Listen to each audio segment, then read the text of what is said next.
बात उस समय की है जब महाभारत का युद्ध आरंभ होने वाला था। भगवान श्री कृष्ण युद्ध में पांडवों के साथ थे, जिससे यह निश्चित जान पड़ रहा था कि कौरव सेना भले ही अधिक शक्तिशाली है, लेकिन जीत पांडवों की होगी। ऐसे समय में भीम का पौत्र और घटोत्कच का पुत्र बर्बरीक ने अपनी माता को वचन दिया कि युद्ध में जो पक्ष कमजोर होगा वह उनकी ओर से लड़ेगा। बर्बरीक ने महादेव को प्रसन्न करके उनसे 3 अजेय बाण प्राप्त किए थे। भगवान श्री कृष्ण को जब बर्बरीक की योजना का पता चला, तब वह ब्राह्मण का वेश धारण करके बर्बरीक के मार्ग में आ गए। श्री कृष्ण ने बर्बरीक का मजाक उड़ाया कि वह 3 बाण से भला क्या युद्ध लड़ेगा। कृष्ण की बातों को सुनकर बर्बरीक ने कहा कि उसके पास अजेय बाण है, वह एक बाण से ही पूरी शत्रु सेना का अंत कर सकता है। सेना का अंत करने के बाद उसका बाण वापस अपने स्थान पर लौट आएगा। इस पर श्री कृष्ण ने कहा कि हम जिस पीपल के वृक्ष के नीचे खड़े हैं, अपने बाण से उसके सभी पत्तों को छेद कर दो तो मैं मान जाऊंगा कि तुम एक बाण से युद्ध का परिणाम बदल सकते हो। बर्बरीक ने चुनौती स्वीकार करके भगवान का स्मरण किया और बाण चला दिया। पेड़ पर लगे पत्तों के अलावा नीचे गिरे पत्तों में भी छेद हो गया।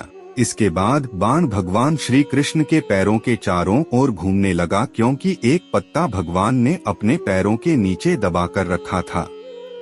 भगवान श्री कृष्ण जानते थे कि युद्ध में विजय पांडवों की होगी और माता को दिए वचन के अनुसार बर्बरीक कौरवों की ओर से लड़ेगा, जिससे अधर्म की जीत हो जाएगी। इसलिए ब्राह्मण वेशधारी श्री कृष्ण ने बर्बरीक से दान की इच्छा प्रकट की। बर्बरीक ने दान देने का वचन दिया, तब श्री कृष्ण ने बर्बरीक से उसका सिर मांग लिया। बर्बरीक समझ गया कि ऐसा दान मांगने वाला ब्राह्मण नहीं हो सकता है। बर्बरीक ने ब्राह्मण से कहा कि आप अपना वास्तविक परिचय दीजिए।